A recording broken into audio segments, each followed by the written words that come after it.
Hello students, welcome to Gaikwad classes. आज हमारे साथ है ओम, जिसने अपनी कड़ी मेहनत से एक बेहतरीन स्कोर सिक्योर किया है। उसका यहाँ पे एक्सपेक्टेड स्कोर जो है वो आ रहा है आपका 650 प्लस। तो आइए ओम से बात करते हैं। तर ओम, तुझ्या मागच्या जर्नीबद्दल आम्हाला थोडं सांग की डॉक्टर बनायचं एक कधी डिसाईड झालं पहिल्यांदा? जसं की मी 8, 9 आणि 10ला जसं मी एक फाउंडेशन लावलं होतं जस्ट टू IIT JEE साठी. अच्छा. माझा तिकडेच फोकस होता जास्त करून आणि मॅथ्स पण माझं थोडं चांगलंच होतं. पण जेव्हा 10ला जेव्हा लॉकडाऊन लागलं तेव्हा माझा एवढा काही म्हणजे मी एवढा काही व्यवस्थित अभ्यास केलाच नाही. तर त्यामुळं पण आणि परत घरच्यांना पण वाटायला लागलं होतं की आता याच्याकडून काही होणार नाही एवढं. घरच्यांची पण खचून गेली होती हिंमत. पण मग मी कोचिंग लावली आणि त्यानंतर मला थोडा अंदाज यायला लागला. म्हणजे मी जेव्हा कोचिंग लावली होती तेव्हा मला हे कन्फर्म पण नव्हतं की मला JEE करायची का नीट करायची. पण मग जसं म्हणजे माझा जनरल ग्रुप होता PCMB. मग मी हळूहळू जसा अभ्यास चालू केला तर मग मला थोडा बायोमध्ये इंटरेस्ट यायला लागला. आणि जसं टीचर्सनी पण सांगितलं, जसं माझे 2-3 मॉक टेस्ट झाले त्याच्यानंतर टीचरनी पण मला सांगितलं की तू करू शकतोस. मग टीचर्सनी पण मला थोडा कॉन्फिडन्स दिला. मग त्यानंतर मग मी ती फील्ड कंटिन्यू केली नीटसाठी. मग त्याच्यानंतर तू डॉक्टर बनायचं स्वप्न बघितलं. त्याच्यानंतरचा पुढचा प्रश्न, तसं मोबाईलचं एक फार जास्त ऍडिक्शन बघण्यात येतं आजकाल तुमच्या जनरेशनच्या मुलांमध्ये. ते त्याला कसं डील केलं तू? मोबाईलचं काही ऍडिक्शन होतं का नव्हतंच, का काय परिस्थिती होती? जसं म्हणजे 11-12ला होतं तेव्हा तर मी मोबाईल पण खूप युज केला होता. आणि जेव्हा मी रिपीट करायचं जेव्हा ठरवलं तर पहिले तर माझं ठरलेलं नव्हतं की करायचंय म्हणून. जसं सरांनीच सांगितलं, मला सजेस्ट केलं होतं की तू करू शकतो, तुझ्यामध्ये पोटेन्शियल आहे. सरांनी पाहिलं होतं माझ्यामध्ये पोटेन्शियल, तर सर म्हणे तू करू शकतो, 650 पर्यंत जाऊ शकतो. मग मी जेव्हा रिपीट चालू केलं तेव्हा समजा आता माझा एकच मित्र होता, त्याच्यासोबतच मी अभ्यास करायचो. आणि आमच्यामध्ये असं असायचं की तू पण जेवढा कमी युज करशील आणि मी पण तेवढाच कमी युज करणार मोबाईल, असं आम्ही एक बनवलं होतं. त्यानुसार मग आम्ही तसं प्रोसेस करत गेलो पुढे आणि तसं मग झालं. मित्र कसे आहेत हे बी तेवढंच महत्वाचं आहे. मित्र तुमच्यापेक्षा जास्त मोबाईल युज करतोय तर तुम्ही बी त्याच्यासारखा मोबाईल युज करण्यात न लागता यांनी दोघांनी ठरवलं की आपल्यामधनं कमी कोण मोबाईल युज करतो आणि जिने कमी केला त्याचा फायदा दोघांनाही झाला. आज दोघी काही ना काही चांगलं काम करतायत. टेस्ट बद्दल काय म्हणणं आहे तुझं, की कशा वेळेने तू टेस्ट देत राहिला, किती टेस्ट दिल्या, प्रिलियम्स किती सॉल्व्ह केल्या, इथं किती सॉल्व्ह करून घेतल्या, त्याच्याबद्दल सांग. टेस्ट जसं की आता इथं गायकवाड क्लासेसमध्ये मी असं पाहिलं, म्हणजे असं कोणत्याच क्लासमध्ये होत नाही जनरली की जे आपले युनिट टेस्ट राहतात ते 720 मार्क्सचे होतात, असं होत नाही. जनरली सगळीकडे 180 मार्क्सचे युनिट टेस्ट होतात.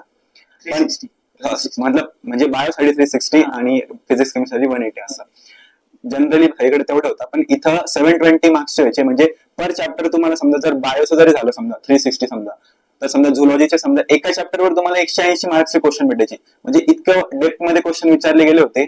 त्यामुळं पर टॉपिक जवळपास 5 ते 6 क्वेश्चन हे कव्हर होणं आरामशीर कव्हर होत होते. आणि त्यामुळेच जे आपल्याला एंडला जे शेवटी समजा खूप मोठा सिलेबस झाल्यानंतरही ज्या बारीक गोष्टी आधीच विचारल्या गेल्या होत्या त्या आधीच मला माहिती होत्या. त्यामुळे मला त्यांचं एवढं दडपण वाटलंच नाही. आणि प्रिलियम बद्दल जे आता एक मिनिट, त्याच्या पहिले आम्हाला तू तुझं शेड्यूल कसं मॅनेज केलं होतं सांगून दे. कारण कसं राहतं की 6 ते 8 तास ऑन एन ऍव्हरेज तुमचे डेली क्लासेस होतात. त्याच्यात तुमचं 4 लेक्चर्स होणार. त्याच्यानंतर तुम्ही सेल्फ स्टडी करणार, टेस्टचं प्रिपरेशन करणार. या सगळ्यांसाठी टाइम डिस्ट्रीब्युशन कशा पद्धतीने केलं होतं? कारण मुलांचा फार एक मोठा प्रश्न आहे की आमच्याकडून एका दिवसात 2च सब्जेक्ट होता, 3 सब्जेक्ट आम्ही कव्हरच नाही करत. ठीक आहे, तर ते कशा पद्धतीने तुम्ही मॅनेज केले ते पण सांगा नक्की. टाइम डिस्ट्रीब्युशन मध्ये समजा आता मी जर सांगितलं तुम्हाला आधी की फिजिक्स मध्ये माझं चांगलं होतं पहिल्यापासून हात, तर फक्त बायो आणि केमिस्ट्री मध्ये मला चांगलं इम्प्रूव्ह करायचं होतं. तर मग फिजिक्स कडे मी लक्ष कमी दिलं, म्हणजे दिलं पण आठवड्यातून समजा 3च दिवस करायचं. मी जास्त फिजिक्स नाही केलं, मी केमिस्ट्री आणि बायोकडे जास्त फोकस केलं. आणि जास्त करून म्हणजे केमिस्ट्री जेव्हा मी वाचलं ना तर तेव्हा त्याला केमिस्ट्री असं पूर्ण नाही वाचलं. फिजिकल वेगळं, इनऑर्गॅनिक वेगळं, ऑर्गॅनिक वेगळं असंच वाचलं. जेव्हा मी फिजिकल करायचो तेव्हा जे क्वेश्चन्स राहायचे त्यांच्या थ्रू मी कॉन्सेप्ट रिवाइज करायचो. जे आणि जसं की फिजिकलचं आम्हाला जेव्हा नोट्स लिहून दिले होते तेव्हा आम्हाला एनसीईआरटी एवढी वाचण्याची काहीच गरज पडली नाही. जे टीचर्सनी नोट्स सांगितले होते त्याच्यातच पूर्ण एनसीईआरटी कव्हर होती आणि जे थेरोटिकल स्टेटमेंट वाईज क्वेश्चन म्हणतात ते पण आम्हाला नोट्स मधून भरून जात होते. आणि ऑर्गॅनिक मध्ये जसं झालं तर ऑर्गॅनिक मध्ये जवळपास सरांनी सगळ्या रिएक्शनचे मेकॅनिझमही सांगितले होते आम्हाला. त्यामुळे एनसीईआरटी वाचायला लागली पण एवढी नाही, जस्ट डिटेल नाही वाचावी लागली.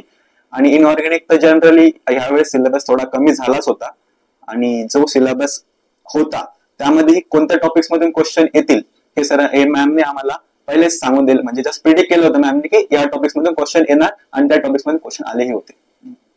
आणि मग एकंदरीत म्हणण्याचा अर्थ कसा की तुमचा जर एखादा सब्जेक्ट स्ट्रॉंग आहे तर त्याच्या स्ट्रॉंग आहे म्हणून त्याला जास्त रिपीट करत राहणं यात काही अर्थ नाही. जे वीक सब्जेक्ट आहे त्याला इम्प्रूव्ह करणं तेवढंच महत्वाचं आहे ना.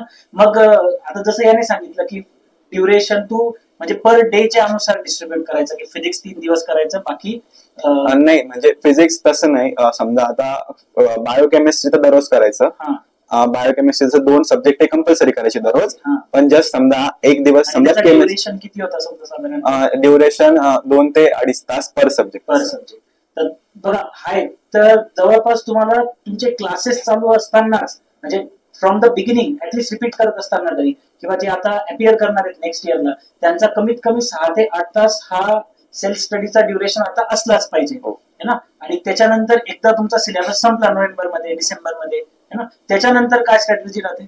त्याच्यानंतर मग आता पर सब्जेक्ट वाईज वेगळी स्ट्रॅटेजी असणार की आता बायोचं जसं झालं तर बायोचे जे आपण जेव्हा आपण लेक्चर शिकवत राहतात टीचर्स जेव्हा शिकवतात तेव्हा ते एनसीईआरटी जवळपास पूर्णच कव्हर करून घेतात. तर मग तीच एनसीईआरटी आपल्याला परत परत रिवाइज करावी लागते. आणि मी जनरली एनसीईआरटी फक्त हे स्टेटमेंट वाईज क्वेश्चन जे डायरेक्टली एनसीईआरटी देतात त्यासाठी वाचायचो म्हणजे, आणि जे कॉन्सेप्ट साठी होतं ते फक्त सरांचे नोट्सच बघायचं. कॉन्सेप्ट म्हणजे बायोमध्ये जनरली राहतात कॉन्सेप्ट बऱ्यापैकी इव्हन फिजिओमध्ये मॉलिक्युलर बायोलॉजीमध्ये. मग त्यासाठी मी सरांचे नोट्स यूज करायचो आणि बाकी मग एनसीईआरटीतूनच जसं की एनसीईआरटीतून सरांनी सांगितले होते कशी वाचायची, काय डायग्राम बेस कसे क्वेश्चन बनणार, पाय चार्टवर कसे बनणार, असेसन रिजन कसे बनणार, कोणत्या रिजन स्टेटमेंट करेक्ट आहे असं याबद्दल सरांनी पहिलेच आयडिया दिली होती, त्यानुसारच केलं. जसं आणि केमिस्ट्री त्याचं फिजिकलचे मी शॉर्ट म्हणजे जे पूर्ण जे आपले समजा नोट्स बनतात, समजा 3 ते 4 वेळा बनतात नोट्स, एवढे क्वेश्चन क्लासमध्ये घेतले जातात. आणि एवढे मॉड्यूल्स बीपीपी मधले काही जे स्पेसिफिक क्वेश्चन्स राहतात तेही घेतले जातात, ते तुम्हाला लिहून दिले जातात. आणि ते क्वेश्चन मी जस्ट जे समजा एखाद्या टॉपिकचा एक क्वेश्चन होतो तो स्पेसिफिक विचारलाच जातो नीटमध्ये, ते क्वेश्चन मी शॉर्ट नोट्स मध्ये लिहून घेतले होते. आणि शॉर्ट नोट्स मध्ये फॉर्म्युले हे सगळे फिजिकलचे लिहिले होते. त्यानंतर ऑर्गॅनिक मध्ये मी सगळ्या नेम रिएक्शन्स सगळे नोट्स एकत्र ठिकाणी लिहिले होते की जेव्हा मी एंडला जेव्हा ते वाचणार आहे ते मला एका ठिकाणी राहणार सगळं. एवढ्या 3-4 वेळांचं मला दडपण नाही राहणार. जसं मला एक बुक वाचायची आहे त्याच्याने माझं सगळं होऊन जाणार. आणि इनऑर्गॅनिकचे पण जे ट्रेंड्स राहतात, ट्रेंड्स जनरली इनऑर्गॅनिक फॉलो केले जातात. त्या ट्रेंड्स जर तुम्ही पाठ केलेत किंवा जर तुम्हाला निमोनिक्सनी लर्न होऊन जातात म्हणजे टीचर्स जनरली सांगतातच, त्यानुसार करू शकतात. आणि फिजिक्सचं तर जवळपास आमचे खूप क्वेश्चन घेतले गेले होते आणि ते त्याच्या बाहेर समजा क्वेश्चन विचारले जात नाही, ते एक्स्ट्राच आम्हाला खूप सांगितलं गेलं होतं, भरपूर सांगितलं गेलं होतं. आणि त्याचेच मग मी काही डिफिकल्ट क्वेश्चन होतात ते लिहिलेले होते आणि त्याचे पूर्ण फॉर्म्युले तर पूर्णच लिहिलेले होते, जे डायरेक्ट म्हणजे नीटला जनरली फॉर्म्युला बेसच येतं, ते फॉर्म्युले पूर्ण लिहिलेले होते. आणि जे सरांनी आता जसं की मला ऑप्टिक्स थोडं अवघड जात होतं तर मग सरांनी मॅम होत्यात ऑप्टिक्स साठी, त्यांनी ही मला सांगितलं जेव्हा म्हणजे एंडला जेव्हा मी टेस्ट देत होतो तेव्हा माझे ऑप्टिक्सचे थोडे क्वेश्चन जास्त चुकत होते. तर तशी मॅमशी भेटलोही होतो मी, जे पण ऑप्टिक्सचे क्वेश्चन असतील ते सगळे सॉल्व्ह केले होते. जनरली तर टेस्ट मध्ये काय व्हायचं की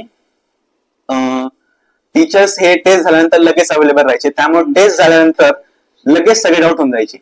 की असं नाही राहायचं की पेंडिंग डाऊट राहायचे 2 दिवस 3 दिवस, असं इथं नाही व्हायचं.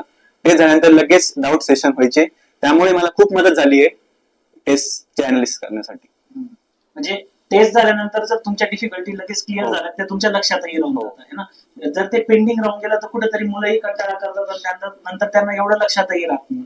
आता तू नोट्स बद्दल बोलला, टीचर्सने दिलेल्या नोट्स बद्दल म्हटलं, तर आपलं जे कंटेंट आपण जो दिलाय किंवा जे आपण मॉडेल्स प्रोव्हाइड केले, जे बुक्स प्रोव्हाइड केले, त्याचा तुला एक्झॅक्टली एक्झाम मध्ये किती फायदा झाला? जस्ट आता आपण जेव्हा सॉल्व्ह करतो, बुक्स सॉल्व्ह करतो, समजा आता बाळाचं जस्ट एक्झाम्पल घ्या. आता मार्केटला खूप बुक्स अवेलेबल आहे, पण तू कोणतं पर्टिक्युलर असं बुक वगैरे युज केलं होतं का की एमसीक्यू? नाही, बुक्स तर नाही केले मी यूज, जस्ट मॉड्यूलच सॉल्व्ह केले. मॉड्यूल्स मध्ये पण आता क्वेश्चन्स राहतात, एक टॉपिक वाईज क्वेश्चन राहतात, थोडे ब्रेन टीजर्स राहतात आणि मग असे पीवायक्यू, असे 3 टाइप मध्ये दिलेलं असतं मॉड्यूल्स मध्येही. तर मग त्याच्यामध्ये पण आपण समजा जर सॉल्व्ह करतोय तर पहिले एनसीईआरटी पहिले वाचून घ्यायची, ते एनसीईआरटी बेस्ड क्वेश्चन सॉल्व्ह करायचे आणि पूर्ण जवळपास समजा असे क्वचितच क्वेश्चन सापडायचे की जे एनसीईआरटीच्या बाहेर राहायचे. आणि काही ठरलं होतं का तुझं की एका दिवसात जर तू क्वेश्चन सॉल्व्ह करतोय तर इतके नंबर ऑफ क्वेश्चन्स आपण सॉल्व्ह केले पाहिजे? नाही, तसं नाही. म्हणजे मी जस्ट एक टॉपिक जर झाला तर त्याचेच पूर्ण क्वेश्चन सॉल्व्ह करायचं, असं दिवस वाईज म्हणजे टॉपिक वाईज क्वेश्चन सॉल्व्ह करायचं. आणि फिजिक्स साठी तुला मॉडेल्सचा किती फायदा झाला? फिजिक्सचे म्हणजे मी एवढे जास्त नंबर ऑफ क्वेश्चन सॉल्व्ह नाही केले, पण जे समजा आता जसं माझं चांगलं होतं तर मी बेसिक क्वेश्चन जनरली स्किपच केले. जे चांगले क्वेश्चन होते, कॉन्सेप्च्युअल क्वेश्चन होतात, जस्ट 2 सेक्शन मध्ये डिवाइड येते, जे चांगले क्वेश्चन आहेत ते पुढच्या सेक्शन मध्ये राहतात, तर ते पुढचं सेक्शन मी जास्त करून वेळा सॉल्व्ह केलं. म्हणजे मॉड्यूल मध्ये ऑलरेडी हे सॅग्रिगेट करून दिलेलं आहे की बेसिक, मॉडरेट आणि टफ लेवलचे क्वेश्चन हे ऑलरेडी गायकवाड क्लासेसच्या मॉड्यूल्स मध्ये सगळे अवेलेबल आहे. तर स्टुडंट त्यांच्या पर्टिक्युलर लेवलच्या अनुसार की ज्याला इझी वाले जमताच आहे, हे कन्फर्म आहे की आपल्याला हे जमतीलच, त्याच्या अनुसार मुलं ते क्वेश्चनही सॉल्व्ह करतात आय थिंक, आणि त्याच्यामध्ये बराच टाइम सेव्ह झालाय तुमचा, है ना? तर एकंदरीत या पद्धतीने ओमची एक ब्युटिफुल जर्नी राहिली मागच्या एका वर्षात गायकवाड क्लासेस सोबत, आणि त्या पद्धतीने त्याने फार चांगला एक स्कोर बी अचीव्ह केलाय.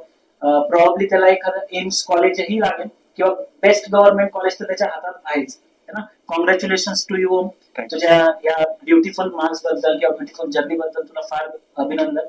ठीक आहे, चलो, थँक्यू.